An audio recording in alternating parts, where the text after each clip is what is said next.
generally it's effective. It's effective. Yeah. You get a definite diagnosis, and you know, if you have a surgeon who's skilled in doing it, then it can be very easy to set up and, you know, recover from. No, that's good. When you were talking about it, there is something that I observed. What I observed is that the same symptoms is also present in other female reproductive health. Yes. And so we can't sit at the back of our houses and make our own diagnosis. Exactly. Or go to WebMD, which I am often. We're all guilty of it. Yeah, guilty of it. Trying to find my symptoms, put in my symptoms, and then finding it. Since it's a very tedious procedure, then endometriosis means we need to be in the hospital regularly for a checkup. You should check up routinely with your physician, you know, even if you don't have any symptoms of anything, like I mentioned with women who have endometriosis, but they don't have any symptoms, but maybe the one symptom they have is the infertility and they don't know why. If you're going for your routine checkup, and let's say I do an exam and I happen to feel something out of the ordinary, I'll send you for testing. Yeah. And it's not to say that, you know, it's definitely going to be endometriosis. Maybe it's something else, like you mentioned. Yeah. Even if you do have some, Exactly. the bowel symptoms, sometimes that can be a sign of irritable bowel syndrome, which is a common cause of pelvic and abdominal pain. There is a bladder condition called interstitial cystitis, or IC for short. It's easier to say that. Yeah. And you're okay with that? Yes, it's easier to say that, which can also cause some difficulties with urination, similar to what I described with endometriosis. So yes, it is important to go not only for your routine checkup, but if you're noticing something out of the ordinary, go and find out what it is. If like that, we'll go for a short break, but in case you just tuned in, this is the latest digest with Dr. Tego when we're talking about besties on you.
Welcome back. In case you just joined us on Association of African Universities on Facebook or Association of African Universities on YouTube, we've been discussing endometriosis with Dr. Tego from Luca Health Medical Center. It's a very, very important topic, and if you missed it, you can go back and start watching it. Now we are talking about endometriosis and how it could be treated. Doc, how can we treat it? Because even diagnosing it, we need to go in with surgery sometimes. How do we treat endometriosis? So there are different ways to treat endometriosis. You can treat it with medication. Okay. So for women who have dysmenorrhea or severe menstrual pain, if the usual pain medications, NSAIDs, ibuprofen, paracetamol have not been helping, we can give stronger pain medicines that are prescribed from the physician. And sometimes that alone is sufficient to help control the pain associated with it. But typically, if a woman is seeking care for the symptoms, they've already tried those medications. Exactly, because there would be painkillers, but we need to take those tissues out. we need to take care of our system so we can be free. Right. Yeah. So after doing an evaluation and making sure that there's no significant abnormality with the reproductive organs, a cyst on the ovary, distortion of the anatomy such that we think that organs like the intestine or bladder are stuck to the uterus at all. Yeah. In those cases, hormonal treatments are the mainstay of treating endometriosis. Okay. And the hormonal treatments tend to take the form of contraceptives. Okay. The different types: oral contraceptives, the injection, Depo-Provera, even the intrauterine device, IUD. The hormone-containing IUD can also be used to help to treat endometriosis. And the reason why those work is because the endometriosis grows and bleeds in response to the female hormones, medications. But when you are taking those, they suppress the normal amounts coming from your ovaries, and so you just get the low doses that come from the medication. And when you do that, it causes the endometrial tissue, wherever it's implanted, to start to regress or start to go away a bit. So in mild cases, many times the hormonal treatments do very well to help control the symptoms. Many doctors will do a combination of treatments. So in some cases you may have not only the painkillers but also the hormonal treatment to really maximize the reduction of the endometrial tissue that's in the pelvis. And many women get very good relief with those treatments. I always explain at the outset when I start to treat a woman for endometriosis that they probably have already reached the point of frustration by the time they come to see me. And it's just a hallmark of the fact that unfortunately many women go many years of suffering before they're actually diagnosed. So there tends to be a delay in diagnosis. So in those cases, it's important to target the endometriosis from 2 different angles. That's where the combination treatment comes in.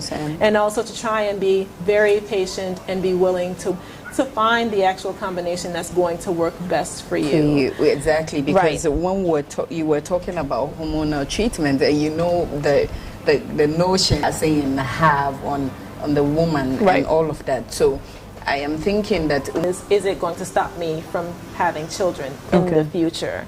So obviously contraceptives, they're designed to prevent pregnancy. So that's the next to prevent an unwanted pregnancy. It also can be a treatment for endometriosis. Birth control can be used for many different things. So they want to know, can it stop them from having children in the future? The answer in general is no. If you're taking contraceptive pills, for example, you have to take the pill every single day because if you miss a day, then you could get pregnant. So only in certain cases, let's say where a woman is taking contraceptive pills for many men for 10 years. Sometimes when they stop, because their ovaries have been suppressed, their own ovarian hormone production has been suppressed, it may take a few months for their ovaries to resume producing the hormones again. But by and large, that process does go back to normal. And assuming everything else in the woman's reproductive tract is also normal, they are able to conceive. Same thing with the injection. The injection, we do know that because you get it once every 3 months, sometimes after you get it, you can experience a delay in your return to fertility of 6 months, sometimes up to a year in certain few cases. But by and large, we tend to see that women who have been on contraceptives, for the most part, are able to still conceive in the future. So on the hormonal treatment, maybe I have endometriosis. Exactly. So how do you do that, especially women and ages, childbearing ages, who want to give birth, and this is something they have to go through? How do you do it? Or probably you would suggest something else, I guess. So I usually try and tailor things to the woman's symptoms and what their desires are.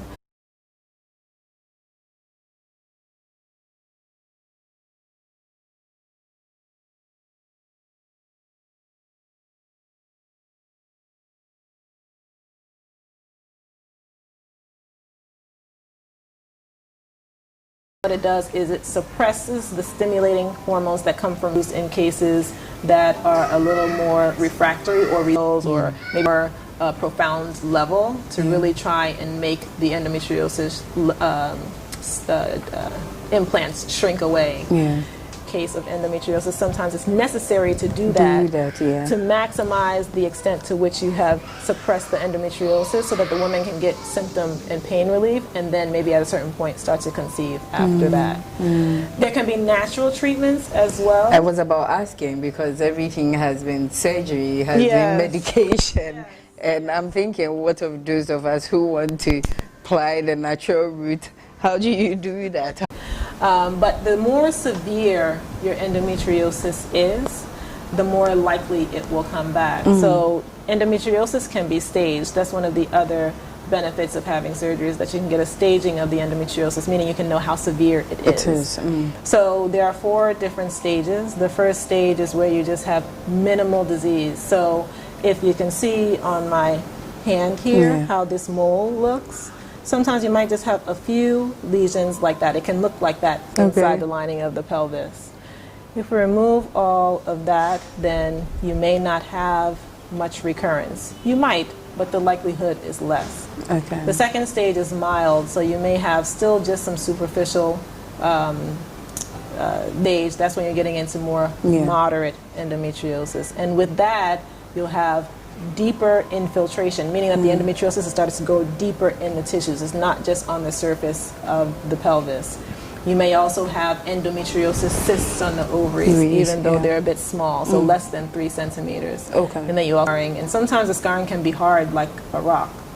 So you have a lot of scarring, and you have large cysts, greater than 5 centimeters, on the ovaries. So when you are in the stage 3 to 4 category, where the endometriosis is more extensive, those are the cases where the endometriosis can be more likely to come back, even after have anywhere from a 30 to 50% chance that at the 5-year mark you might need another surgery, or you might start to have your same symptoms again because it has come back.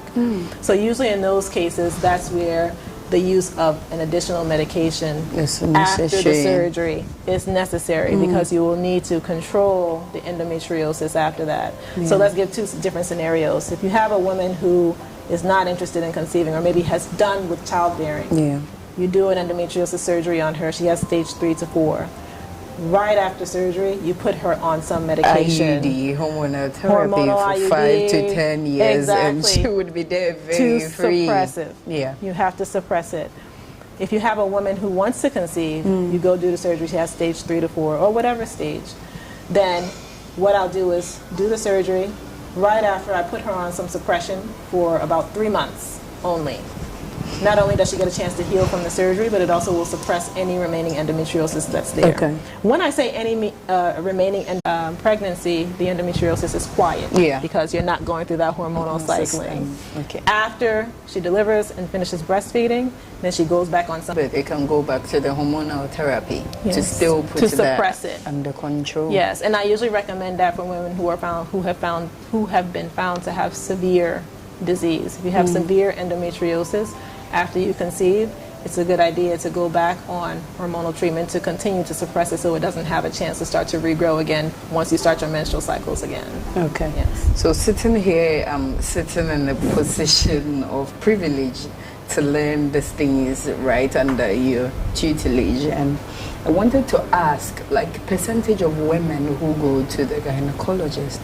Do we have women now coming out to see the gynecologist, or they come because they have problems? Do they normally come for checkups and all of that?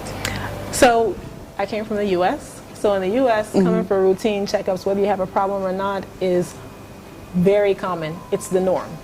Everyone knows you go get your routine GYN visit every year. I found that here, most women don't come for a routine checkup. They usually will come. But then they should also know that it's also good to come just for routine checkups. Like I mentioned in one of the previous episodes at the very beginning, it's important because sometimes you can identify things that you maybe didn't know were present. Or maybe you knew that there was something there, but you didn't realize it's not normal. Or you didn't realize that, okay, it shouldn't be this severe, you know, whether it be pain or anything at all having to do with your general health. And so, again, having these discussions, spreading the word to female friends and family members is important, because, yes, you should come when there's a problem, but also you should come for routine checkup. With endometriosis in particular, like I mentioned, there can be a delay in diagnosis, and that is because in certain cases women don't come. We don't go. Exactly. We are all to the point where it is more advanced, when it can start to affect fertility or cause destruction of the fallopian tubes, etc.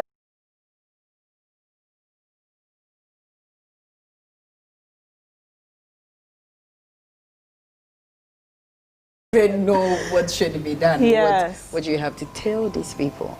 All I know about. And so if you are having any symptoms at all that seem like they are just too much for you to handle, and maybe you felt like even if you've gone to doctors previously and they've said, oh, you know, just deal with it, it's normal women's business, just take some medication, or you should tough it out. You don't have to just go with that final word. You can still seek care. You can come to see me, you can come, you know, and see a different physician to see if you can get some further answers about what could be the problem. If endometriosis is present, it can lead to many other conditions, not even related to the female pelvic or the female reproductive organs, if it goes on too long. The pain associated with endometriosis can lead to other pain in the body. It can lead to other conditions like chronic fatigue syndrome, where women are just tired all the time. It can lead to other types of body pain. There's one condition called fibromyalgia, where women just feel aches and pains all the time because they have dealt with the pain from endometriosis for so long. Some women even feel depression and anxiety because they have dealt with the issue or managed. And so it can affect women in many, many different ways. Long-term effects. Long-term effects, exactly. So I would say it's very, very important, you know, for anyone even watching us today and hearing this discussion, if you know a female friend or family member who maybe sounds like they're going through something like this, have them get some evaluation. Have them come see me. You know, not necessarily me, but anyone, you know, even if they've sought treatment or evaluation for it before and it's not addressed, it's still uncontrolled, they should still go seek some kind of care to get to the bottom of what's going on. So that way it doesn't lead to these other problems long term. Women should not have to suffer because of their menses. So talking about the seeking medical care, we would want to know where you work so that maybe people can find you, women can find you and talk extensively on their problems. Where are you coming from? I'm at Luca Health Medical Center. It's in East Legon, but in the program credits below, there'll be a number that if anyone is interested, they can certainly call. I would be happy to see them. That is fine. We've had a very wonderful time. And thank you for coming to Thank teach you us for having me as and always. all our guilty pleasures. Now we are going to work on it and come back to the hospital for more checkups, regular checkups. Yes, exactly. So this has been Ladies Digest on Aau TV. We discussed endometriosis. If you didn't watch, you can go to our Facebook page, our YouTube page, Association of African Universities. We'll come again another time with the next episode. Please stay tuned.